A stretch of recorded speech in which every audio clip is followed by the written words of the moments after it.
ओम शांति। मैं आत्मा मस्तक पर विराजमान हूँ। मुझसे तेजस्वी प्रकाश निकल रहा है। शक्तिशाली संकल्पों की रचना करने वाली मैं आत्मा शक्तिशाली आत्मा हूँ। श्रेष्ठ संकल्पों के बीज बोने वाली हूँ। मैं विश्व कल्याणकारी आत्मा हूँ। सारे विश्व का कल्याण के लिए बाप ने मुझे चुना है।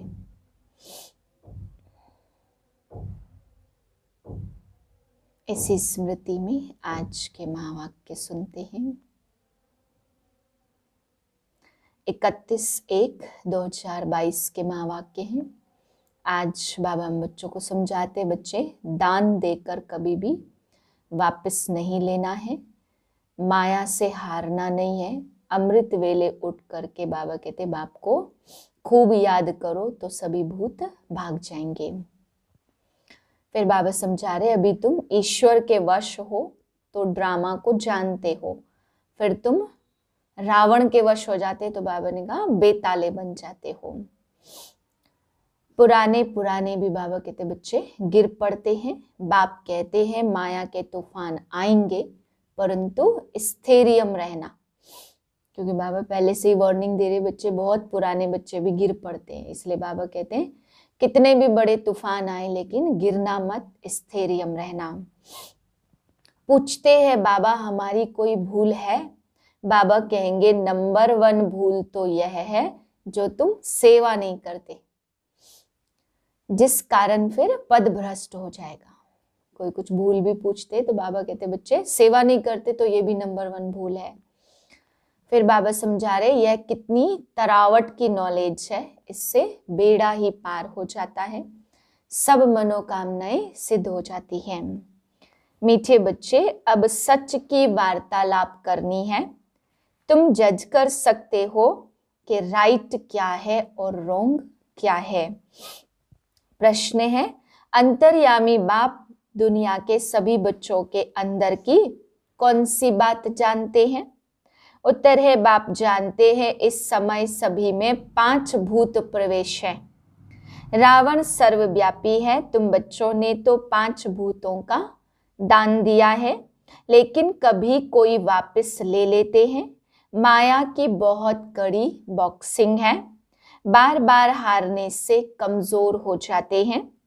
इसलिए बाबा कहते बच्चे दान देकर कभी वापस नहीं लेना। माया से हारना नहीं है।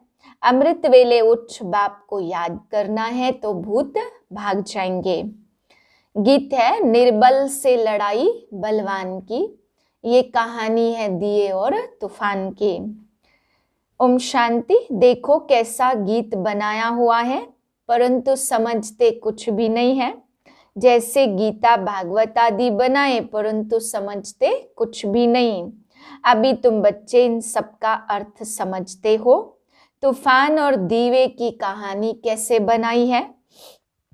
मनुष्य तो ऐसे ही सुन लेते, तुम पूरे अर्थ को जानते हो।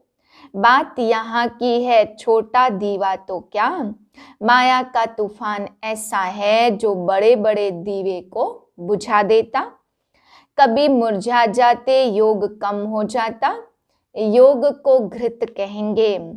जितना योग लगाए उतनी ज्योति जगी रहे। तो यह बात अभी की है। आत्माओं की ज्योत जगाने के लिए क्षमा को आना पड़ता, जिसको ही परमात्मा कहा जाता।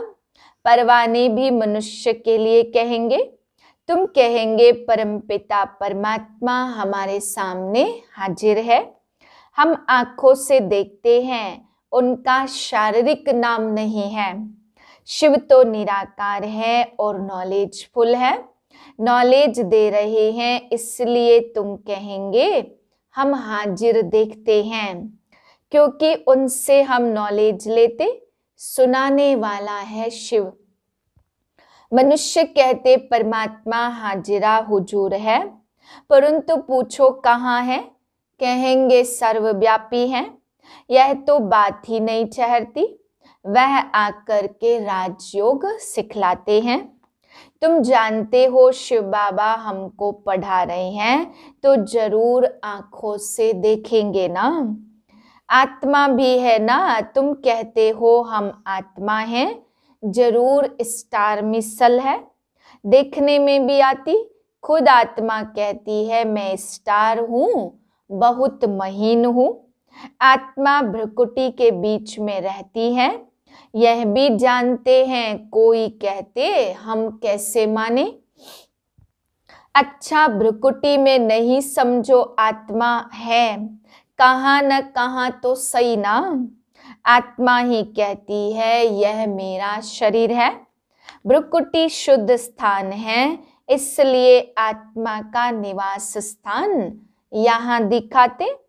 टीका की निशानी भी यहाँ दी जाती। आत्मा कहती मैं एक शरीर छोड़ दूसरा लेती हूँ, इसमें संशय की कोई बात नहीं है।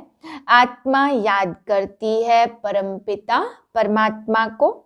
अब बाप ने याद दिलाई, तुम्हारा पार्ट पूरा हुआ है, तुम पतित बन गए हो, तुमसे सारी नॉलेज निकल गई है। यह भी पार्ट है, किसको दोष नहीं दे सकते। आत्मा कहती हमारे में 84 जन्मों का पार्ट है, ड्रामा अनुसार 84 जन्म भोगने ही पड़ते, पतित होना ही पड़े, यह अभी तुम जानते हो।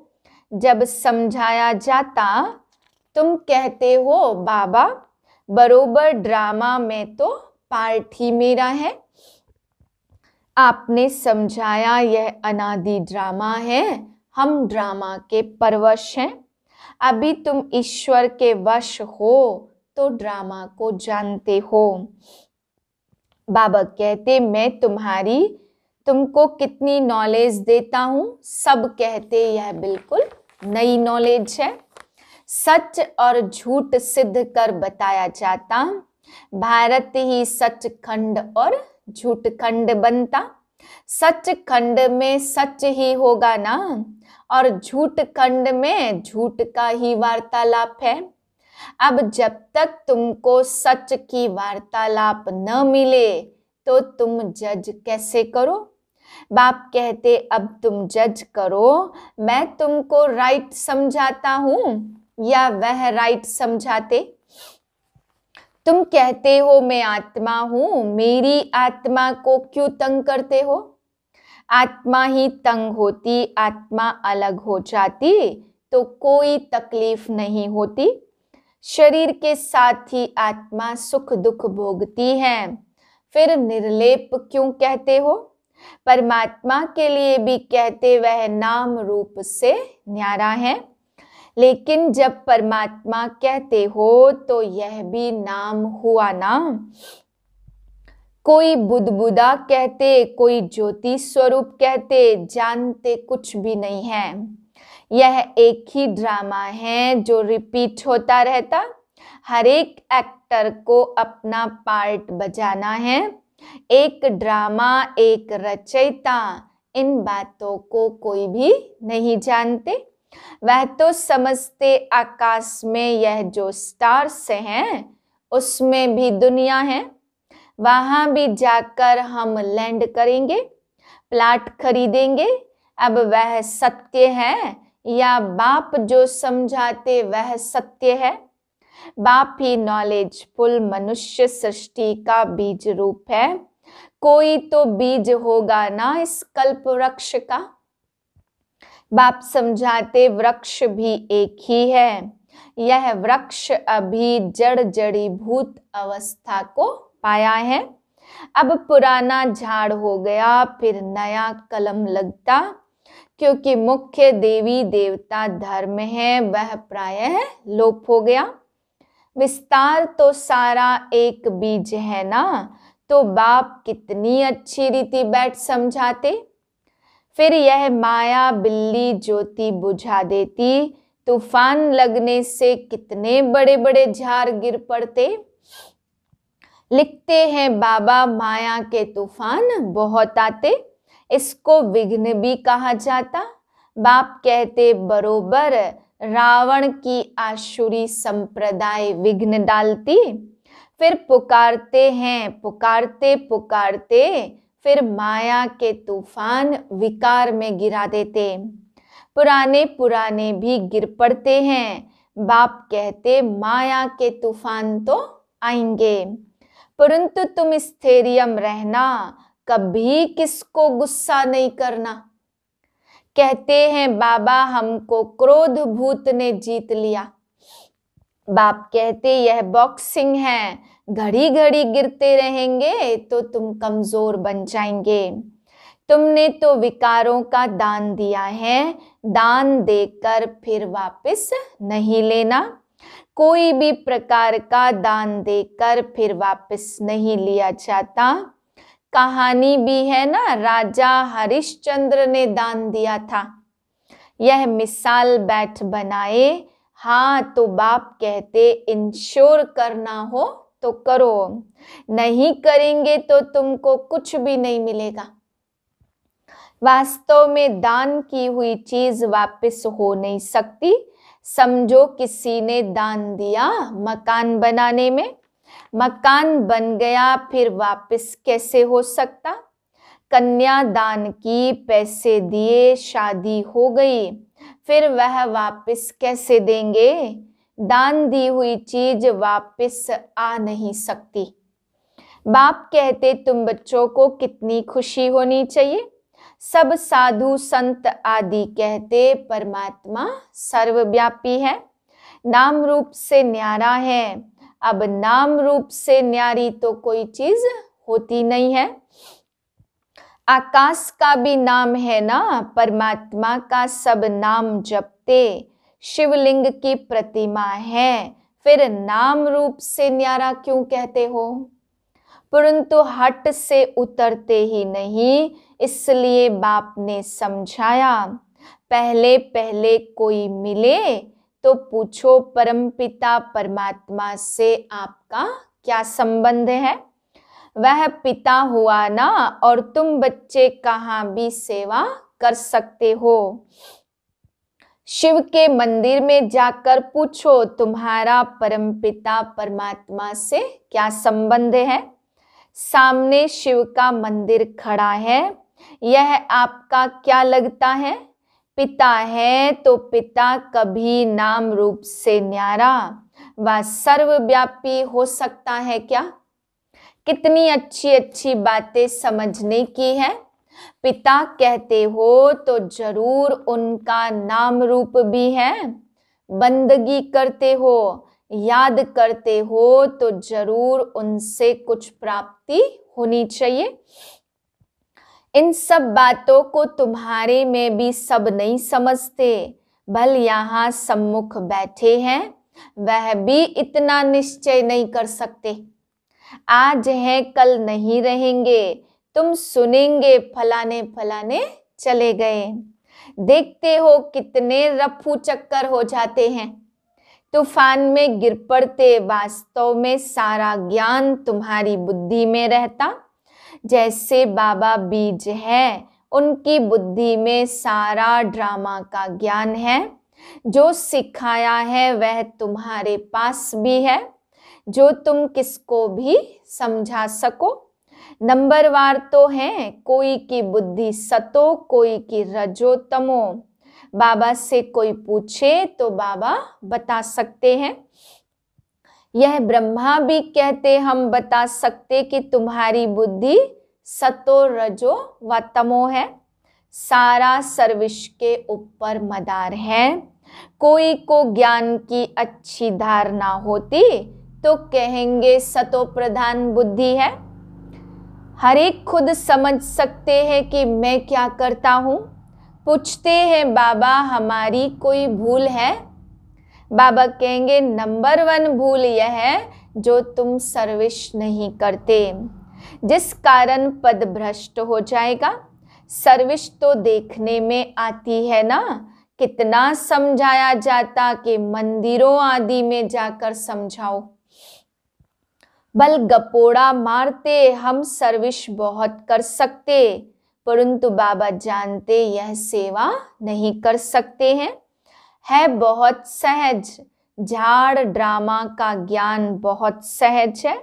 सिर्फ पूछा जाता परमात्मा से आपका क्या संबंध है। बाप है तो वर्षा जरूर मिलना चाहिए ना, जरूर उनके तुम बच्चे हो, उनसे वर्षा मिला होगा ना।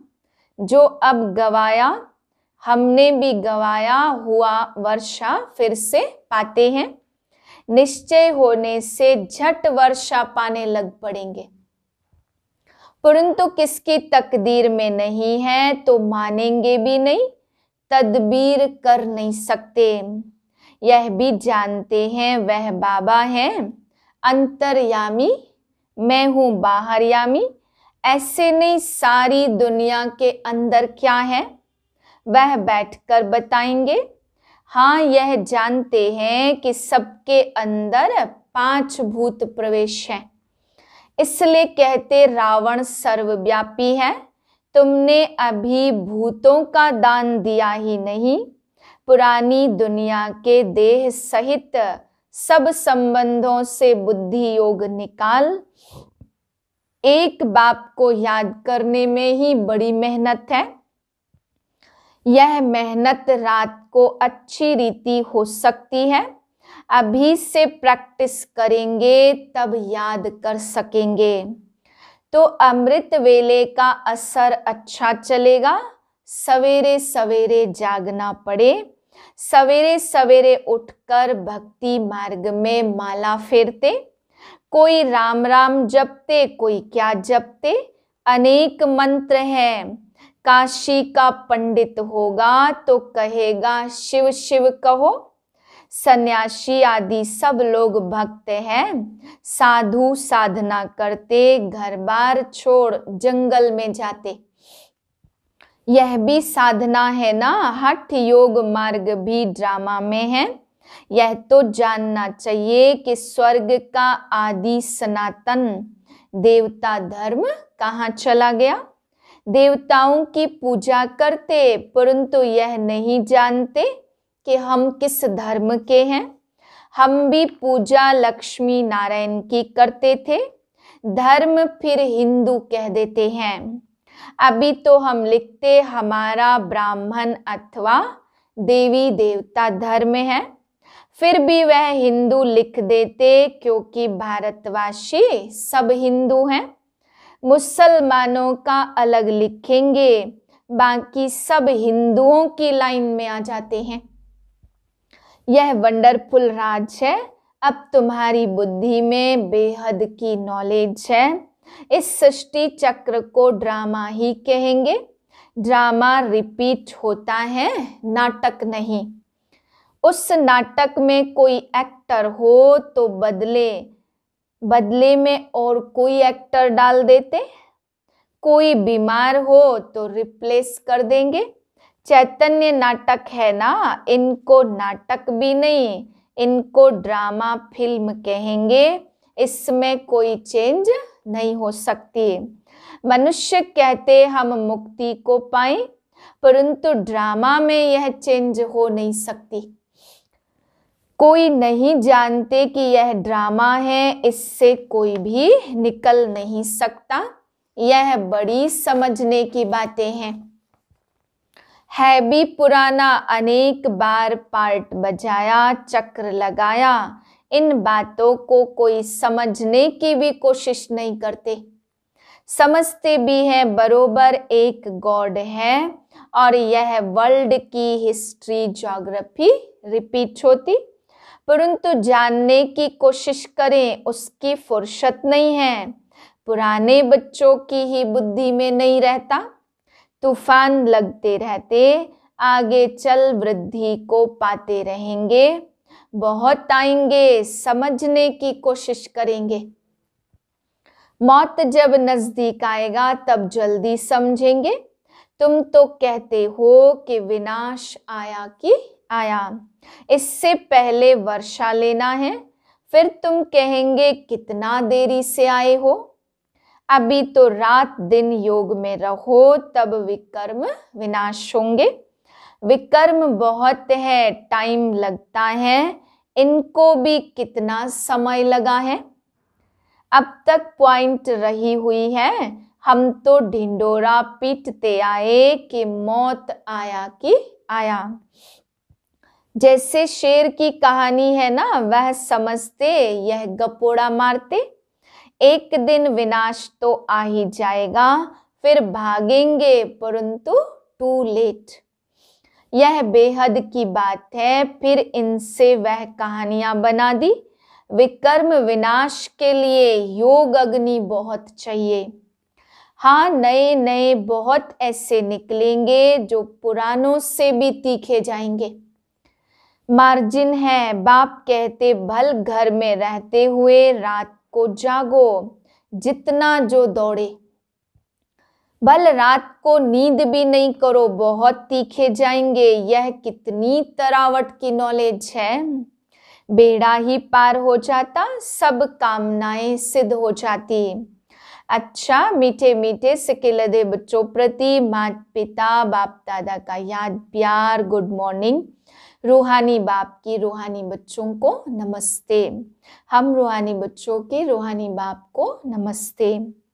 धारणा के लिए है पहली पॉइंट, विनाश के पहले बाप से पूरा पूरा वर्षा लेना है। रात दिन योग में रह विकर्म विनाश कर नंबर आगे लेना है। दूसरी पॉइंट, देह सहित पुरानी दुनिया के सब संबंधों को बुद्धि से भूल एक बाप को याद करना है। जो चीज दान में दे दी उसे वापस नहीं लेना है। वरदान है, संकल्प रूपी बीज द्वारा वाणी और कर्म में सिद्धि प्राप्त करने वाले सिद्धि स्वरूप भव। बुद्धि में जो संकल्प आते वह संकल्प है बीज। वाचा और कर्मणा बीज का विस्तार है। अगर संकल्प अर्थात बीज को त्रिकालदर्शी स्थिति में स्थित होकर चेक करो, शक्तिशाली बनाओ, तो वाणी और कर्म में स्वतः ही सहज सफलता है ही है। यदि बीज शक्तिशाली नहीं होता तो वाणी और कर्म में भी सिद्धि की शक्ति नहीं रहती। जरूर चैतन्य में सिद्धि स्वरूप बने हो, तब तो जड़ चित्रों द्वारा भी और आत्माएं सिद्धि प्राप्त करती। स्लोगन है, योग अग्नि से व्यर्थ के किचड़े को जला दो तो बुद्धि स्वच्छ बन जाएगी। आज की पॉइंट है, समय प्रमाण लव और लॉ दोनों का बैलेंस चाहिए। लॉ में भी लव महसूस हो, इसके लिए आत्मिक प्यार की मूर्ति बनो, तब हर समस्या को हल करने में सहयोगी बन सकेंगे। शिक्षा के साथ सहयोग देना ही आत्मिक प्यार की मूर्ति बनना है। ओम शांति।